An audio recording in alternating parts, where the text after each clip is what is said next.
सनातन हिंदू धर्म में तुलसी के पौधे का महत्व सबसे अधिक है। इसकी सबसे पहले पूजा भगवान विष्णु जी ने की थी। श्री हरि कहते हैं, जिस प्रकार देवी लक्ष्मी से वैकुंठ को ऐश्वर्य प्राप्त है, उसी प्रकार वैकुंठ में तुलसी के कारण ही पवित्रता प्राप्त है। पृथ्वी लोक पर जिस स्थान पर भी तुलसी का पौधा होगा, उस स्थान पर कभी बुराई का वास नहीं होगा। ऐसा स्थान सबसे अधिक पवित्र होगा। इसी कारण से हमें हमारे घर में तुलसी का पौधा अवश्य ही लगाना चाहिए। तुलसी के पास दीपक जलाने से क्या होता है, आइए जानते हैं इस प्राचीन महान कथा के माध्यम से, जो भगवान श्री कृष्ण ने देवी सत्यभामा को सुनाई है। एक समय की बात है, देवी सत्यभामा भगवान श्री कृष्ण के पास आकर उनसे पूछने लगी है, स्वामी आपने मुझे तुलसी के पौधे को जल देने का महात्म्य सुना दिया है, लेकिन तुलसी के पास दीपक जलाने का क्या महात्म्य है? रोज शाम को तुलसी के पास दीपक क्यों जलाया जाता है? इससे मनुष्य को कौन सा फल प्राप्त होता है? तुलसी के पास दीपक जलाने की विधि क्या है तथा दीपक लगाते समय कौन से मंत्र का उच्चारण करना चाहिए, कृपया आप मुझे विस्तार से बताइए। भगवान श्री कृष्ण कहते हैं, हे देवी, आज तुमने समस्त संसार के कल्याण की भावना से बहुत ही उत्तम प्रश्न किया है।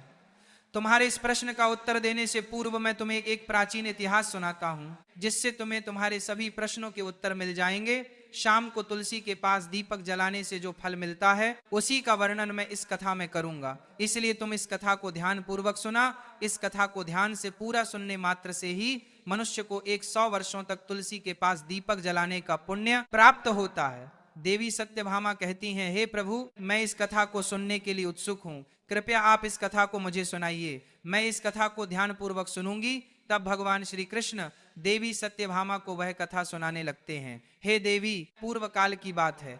दक्षिण दिशा में तुंगभद्रा नाम की एक बहुत बड़ी नदी है। उसी नदी के किनारे हरिहरपुर नाम का एक अत्यंत सुंदर नगर बसा हुआ है। इस नगर में हरि दीक्षित नाम के एक ब्राह्मण निवास करते थे। वह अत्यंत गुणवान, चरित्रवान, धर्म कार्य करने वाले तथा वेदों के मार्ग पर चलने वाले थे। उन्होंने समस्त शास्त्रों का अध्ययन किया हुआ था। उसी ब्राह्मण की एक पत्नी थी, जिसे लोग दुराचारी कहकर पुकारते थे, क्योंकि उसके कर्म ही उसके नाम के अनुसार थे। वह सदैव ही अपने पति को अपमानित करती थी, अपने पति के लिए कुवच कहती थी, पति को भयंकर दुख देती थी, पति के लिए कभी भोजन नहीं बनाती थी। उसने अपने पति के साथ कभी शयन नहीं किया, कभी उसके साथ प्रेम से व्यवहार नहीं किया। पति के मित्र और परिवार के लोग घर पर आते तो वह स्त्री उनको अपमानित करके भगा देती थी और स्वयं काम भाव से उन्मत्त होकर निरंतर अन्य व्यभिचारिणी स्त्रियों के साथ घूमती रहती थी। उसका मन पति को छोड़कर पराय पुरुषों में लगा रहता था। उसने कभी अपने पति से प्रेम पूर्वक बात नहीं की, किंतु पराय सुंदर पुरुषों के संग बैठकर बातें करती थी। पराय पुरुषों को मोहित करने के लिए सज धज कर गांव में घूमने जाया करती थी। कभी वह वन में किसी वृक्ष के नीचे खड़ी रहकर सुंदर पुरुषों की राह देखती और किसी दुष्ट पुरुष को मोहित करके उसके संग भोग विलास किया करती थी। एक दिन हरि दीक्षित ने अपनी पत्नी से कहा, हे भद्र, तुम्हारा यह आचरण उचित नहीं है। इस प्रकार से पाप करने पर तुम्हारा अहित ही होगा। इसीलिए तुम अभी से यह सब बुरे काम करना छोड़ दो। तुम्हारे इस प्रकार के व्यवहार से मुझे बड़ा दुख हो रहा है। तब उसे दुराचारी स्त्री ने कहा, न जाने किस पाप के कारण मेरा तुझ जैसे भिखमंगे के साथ विवाह हुआ है। लगता है पिछले जन्म में मैंने पाप ही किए होंगे, इसी कारण से मुझे ऐसा गरीब पति मिला है। तू मेरी कोई भी इच्छा को पूर्ण नहीं कर सकता। मुझे विवशता के कारण तेरी इस झोपड़ी में रहना पड़ता है, भिक्षा में लाया हुआ भोजन खाना पड़ता है। अब और अधिक मैं इस कष्ट को सहन नहीं करने वाली। किसी दिन मैं तुझे छोड़कर अवश्य चली जाऊंगी। तेरे साथ रहूंगी तो इस जन्म में भी मेरे द्वारा पाप ही होंगे। इसीलिए अब मैं किसी अन्य धनवान पुरुष से विवाह करूंगी। हरि दीक्षित ने अपनी पत्नी से कहा, हे प्रिय, तुम इस प्रकार के अपशब्द न कहो। इस प्रकार से अपने पति को त्यागने का विचार मन से छोड़ दो। जो स्त्री अपने पति को त्याग कर पराये पुरुष के पास जाती है, उसका अहित ही होता है, उसे नरक में जाना पड़ता है। उस दुराचारी पत्नी ने कहा, नरक में तुम्हें जाना पड़ेगा, क्योंकि तुम कोई काम धंधा तो करते नहीं, भीख मांग कर खाते हो और मुझे भी जूठन खिलाते हो। पत्नी को दुखी और असंतुष्ट रखने वाला पति भी नरक में ही जाता है, और तुम्हारा घर कोई नरक की सजा से कम नहीं है। तुम्हारे साथ इस घर में रहने से अच्छा है मैं नरक में जाकर रहूं।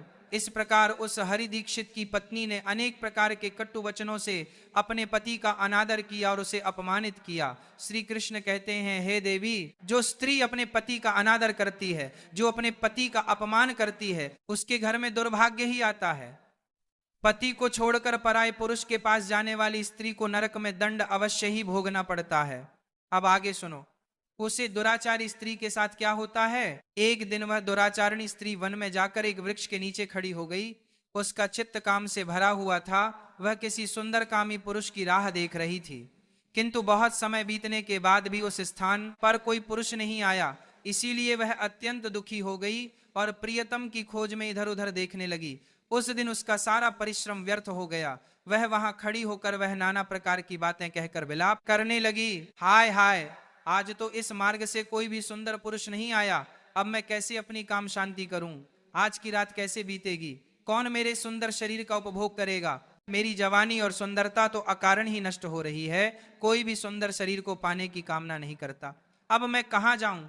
कौन मुझे अपनाएगा? कौन मेरे साथ भोग विलास करेगा? मेरा पति तो मूर्ख है, किंतु अब ऐसा लगता है कि संसार ही मूर्ख पुरुषों से भरा पड़ा है। कोई भी इतनी सुंदर स्त्री को पाने की कामना नहीं कर रहा है। मैं तो इतनी सुंदर हूं कि देवता भी मुझे पाने की इच्छा करेंगे, लेकिन यह संसार तो पापी और तुच्छ पुरुषों से भरा पड़ा है, जो मुझे अप्सरा जैसी सुंदर स्त्री को दुर्लक्ष्य कर रहा है।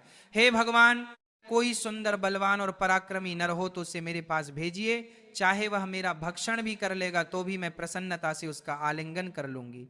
भगवान श्री कृष्ण कहते हैं, हे देवी। इस प्रकार से वह स्त्री जोर जोर से विलाप करने लगी। उसी जंगल में एक भयानक बाघ निवास करता था। उस पापिनी स्त्री की आवाज सुनकर वह जाग गया और उछलकर उस स्त्री का भक्षण करने के लिए उसके पास गया। उस बाघ का नाम था ध्वंसक। ध्वंसक का रूप अत्यंत भयानक था। उसका शरीर काले और नारंगी धारियों से युक्त था, जो जंगल की छाया में घुल मिल जाता था। उसकी आंखें अंगारे की तरह लाल थी, जो अंधेरे में भी चमकती थी। उसके जबड़े से लंबी तीक्ष्ण दांत बाहर निकले हुए थे, जो किसी भी जीव को चीरने के लिए पर्याप्त थे। उसकी गहरी गर्जना पूरे वन में गूंजती थी, जिससे आसपास के जीव कांप उठते थे। ध्वंसक की लंबी मजबूत पूंछ उसकी ताकत का प्रतीक थी। वह अपनी मांसल बलिष्ठ टांगों से जंगल में तेजी से दौड़ सकता था। ध्वंसक का पूरा शरीर शक्तिशाली मांसपेशियों से भरा हुआ था, जिससे वह एक ही झपट्टे में अपने शिकार को धराशायी कर सकता था। उसकी नाक से बार बार गर्म सांसें निकलती, मानो वह हर पल अपने अगले शिकार की तलाश में हो।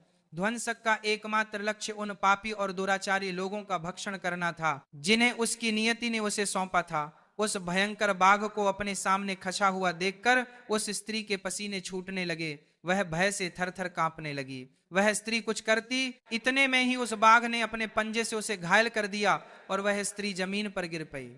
जमीन पर गिरते ही वह स्त्री चिल्लाते हुए बोली, अरे बाघ, तू किस लिए यहाँ पर आया है? मुझे क्यों मार रहा है? मैं यहाँ पर अपने प्रियतम को खोज रही थी। तू मुझे छोड़ दे। मेरा भक्षण करके तुझे क्या मिलेगा? उस स्त्री की यह बात सुनकर वह भयानक बाघ क्षण भर के लिए रुक गया और हंसते हुए बोला, हे दुष्टा, आज विधाता ने तुझे मेरा ग्रास नियुक्त किया है। तुझ जैसी पापिनी स्त्रियों का भक्षण करना ही मेरा काम है, तभी मुझे इस शरीर से मुक्ति मिलेगी। वह स्त्री कहने लगी, हे बाघ, तुम कौन हो? मुझे सच सच बताओ, तुम्हें किस कारण से बाघ होना पड़ा और तुम मुझ जैसी स्त्रियों का भक्षण क्यों करते हो? पहले मुझे सारी बात बताओ और फिर मेरा भक्षण करो। फिर ध्वंसक नाम का वह बाघ कहने लगा, हे पापिनी, मैं तुम्हें मेरे पूर्व जन्म का वृतांत सुनाता हूं कि किस कारण से मुझे बाघ होना पड़ा। पूर्व काल में दक्षिण देश में अमलाहा नाम की एक पवित्र नदी बहती थी। उसी नदी के तट पर मुनि पद्मा नाम की एक नगरी बसी हुई थी। यह नगरी अपने सुंदर मंदिरों, शांत वातावरण और धार्मिक अनुष्ठानों के लिए प्रसिद्ध थी। वहां एक ब्राह्मण का परिवार निवास करता था। मैं उस परिवार में जन्मा था। मेरा नाम वेदानंद था। मेरे पिता एक आदर्श ब्राह्मण थे, जो यज्ञ, हवन और धार्मिक अनुष्ठानों का पालन करते थे। उस बाघ ने आगे कहा, हे स्त्री, मैंने अपनी किशोरावस्था में वेदों का अध्ययन किया और यज्ञ आदि धार्मिक कार्यों में पारंगत हो गया। लेकिन जैसे जैसे मैं बड़ा हुआ, मेरे मन में धन का लोभ बढ़ता गया। अनेक यज्ञों का आयोजन किया, लेकिन वे यज्ञ धार्मिक उद्देश्य से नहीं बल्कि धन संग्रह के लिए थे। मैं उन पापियों के लिए यज्ञ करता था जो धर्म से दूर थे और उनके घर का भोजन करता था। मैंने धन के लोभ में उनके अनैतिक कार्यों का समर्थन भी किया। धर्म के मार्ग से भटकते हुए मैंने उन वस्तुओं का दान भी स्वीकार किया जिन्हें ब्राह्मण को नहीं लेना चाहिए।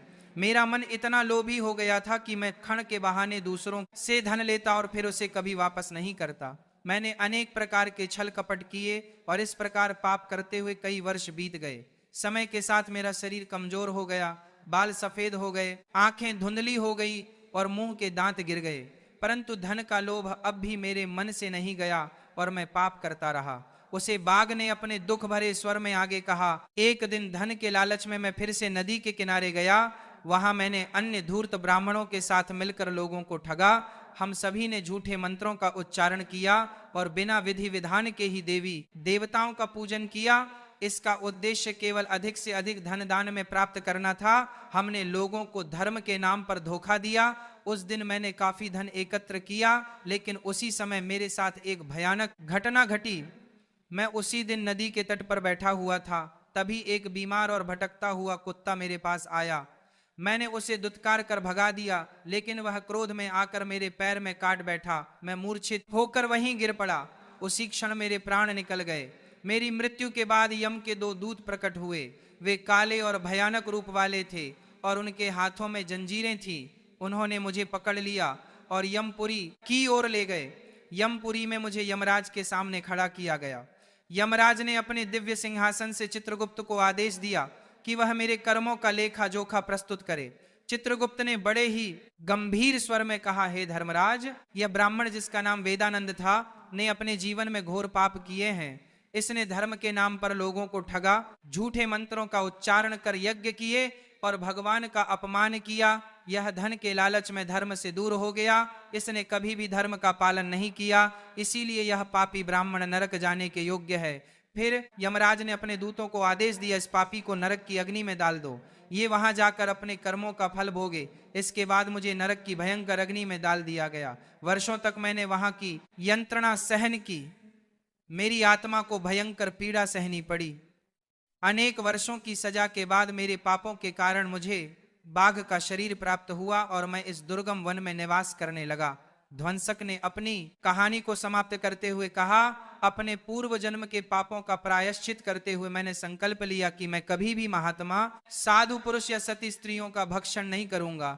मैं केवल उन पापियों, दुराचारी और कुलटा स्त्रियों का ही भक्षण करता हूं जिन्होंने अपने जीवन में अधर्म के मार्ग पर चलकर दूसरों को दुख दिया है। मुझे विश्वास है कि ऐसा करने से मुझे मेरे पापों से मुक्ति मिलेगी और मैं इस शरीर से जल्द ही मुक्त हो जाऊंगा। श्री कृष्ण कहते हैं, हे देवी, इस प्रकार से उस बाघ ने अपने पूर्व जन्म का वृतांत सुना दिया और उस स्त्री से कहने लगा, हे पापिनी, तेरे आचरण से तू उल्टा दिखाई पड़ती है।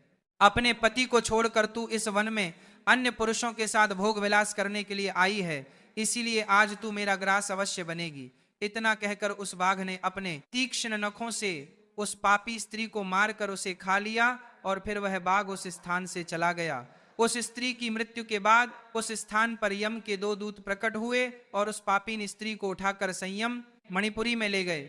वहां पर उसे यमराज के सामने खड़ा किया गया। फिर चित्रगुप्त ने उसे स्त्री का लेखा जोखा निकालते हुए यमराज से कहने लगे, हे धर्मराज, यह स्त्री तो अत्यंत पापिनी है। इसने घोर पाप किया है, इसने व्यभिचार किया है, इसने अपने पति की कभी सेवा नहीं की, अपने पति को भूलकर पराये पुरुषों के संग भोग विलास किया करती थी। उसके पापों को सुनकर यमराज अत्यंत क्रोधित हो गए और उन्होंने उसे स्त्री को अग्नि से भरे हुए कुंडों में डालने का आदेश दिया। यमराज के आदेश को सुनकर वह स्त्री अत्यंत भयभीत हो गई और फिर वह दुराचारी स्त्री यमराज से कहने लगी, हे धर्मराज, कृपया मुझे मेरे पापों के लिए क्षमा करें। मैंने यह अनजाने में पाप किया है, कृपया मुझे प्रायश्चित का अवसर प्रदान करें। यमराज कहते हैं, हे स्त्री, तुमने जो पाप किया है वह निंदनीय है। तुम्हारे पापों के लिए कोई प्रायश्चित नहीं है। जो स्त्री अपने पति का त्याग करती है, अपने पति को छोड़कर पराये पुरुष के संग विहार करती है, उसे निश्चित ही नरक में जाना पड़ता है। इसीलिए अब तुम्हें नरक की यातनाएं भोगनी ही पड़ेगी। फिर यमराज ने अपने दूतों से कहा, हे दूतों, इस पापी स्त्री को ले जाओ और इसे भयंकर नरकों में डाल दो, ये उसी के योग्य है। फिर यम के दूत उस स्त्री को नरक में ले जाते हैं। फिर अनेक वर्षों तक उसे जलते हुए तेल के कुंड में पकाया गया। फिर उसे निकालकर रौरव नामक नरक में डाल दिया गया। इस प्रकार से उसे अनेक वर्षों तक अलग अलग नरकों में डाला गया।